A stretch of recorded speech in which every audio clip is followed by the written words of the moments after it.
Is there a meaning to life? Absolutely yes.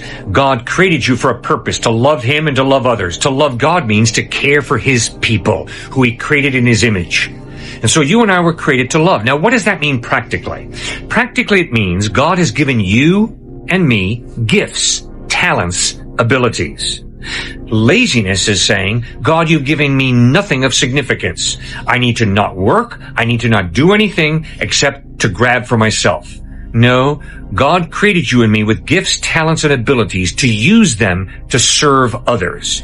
How are you developing your abilities? How are you developing and using your talents and skills to serve God by taking care of people? In Colossians 3:23, Paul writes, whatever you do, work at it with all your heart as serving the Lord rather than men. All work ultimately is a gift from God to be used to benefit others. To benefit others.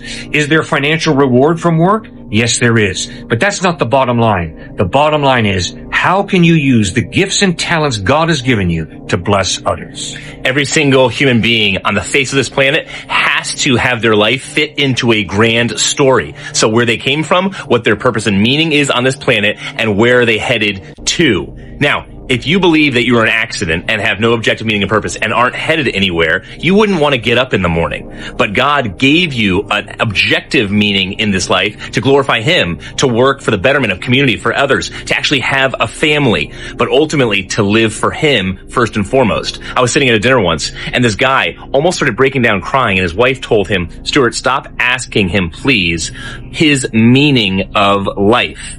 He finally looked at me and said to me, yeah, I just don't have one, and I'm really envious that you have a meaning in life where you know where you came from, why you're here, and where you're going, that there's eternity out there for you. The Christian walk, the Christian philosophy and narrative of life makes way more sense and will give you way more emotional balance than any other.